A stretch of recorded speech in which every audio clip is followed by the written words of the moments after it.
Hi guys, Love YouTube welcomes you. Namaskaram, Master. Go not to the temple to put flowers upon the feet of God. First fill your own house with the fragrance of love and kindness. Go not to the temple to light candles before the altar of God. First remove the darkness of sin, pride and ego from your heart. Go not to the temple to bow down your head in prayers.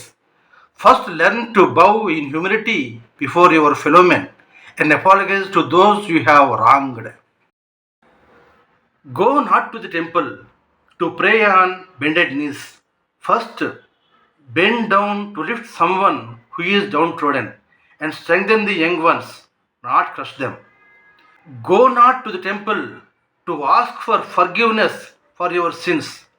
First, forgive from your heart those who have hurt you. ఈ మాటలు రవీంద్రనాథ్ ఠాగూర్ గారు అప్పుడే మత సామరస్యం కోసం చెప్పారు. దాన్ని తెలుగులో అనువదించడానికి ట్రై చేద్దాం.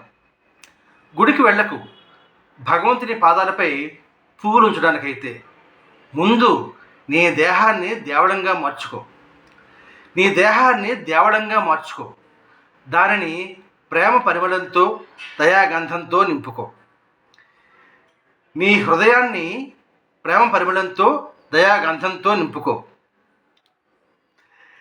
చర్చికి వెళ్లకు దేవుని బలిపీఠం ముందు కొవ్వొత్తులు వెలిగించడానికైతే ముందు నీలో పేరుకుపోయిన గర్వపు అహంకారపు పాపపు చీకటిని తొలగించుకో నీ హృదయం నుంచి.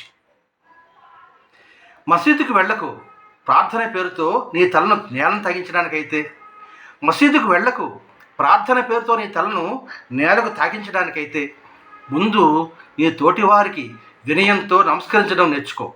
నీ అపరాధాలకు క్షమాపణలు కోరడం నేర్చుకో.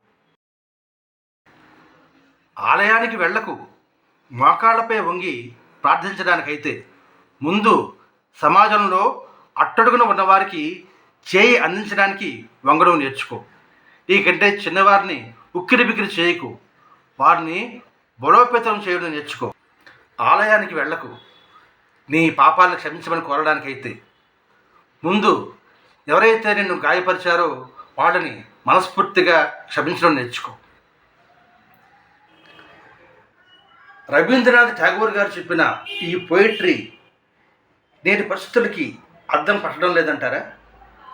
మనల్ని తట్టి లేపేందుకు ఆనాడే గురూజీ గారు మనకు అందించిన సూత్రాలు కాదంటారా? ఒక్కసారి చదివి చూడండి. నమస్కారం. మరో అంశంతో మళ్ళీ కలుద్దాం. Love you all.